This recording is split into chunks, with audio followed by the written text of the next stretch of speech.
এবছর নরসিংদীতে শীতকালীন সবজির ভালো ফলন হয়েছে। উচ্চ ফলনের পাশাপাশি বাজার দর ভালো থাকায় কৃষকদের চোখে মুখে হাসির ঝিলিক।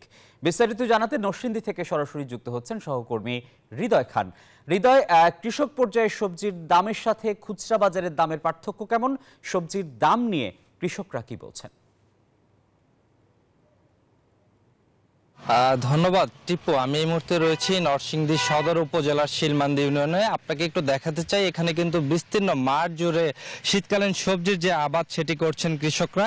এখানে 50 শতক জমিতে ফুলকপি, বাঁধাকপি, একই সাথে মূলার কিন্তু আবাদ করেছেন কৃষক।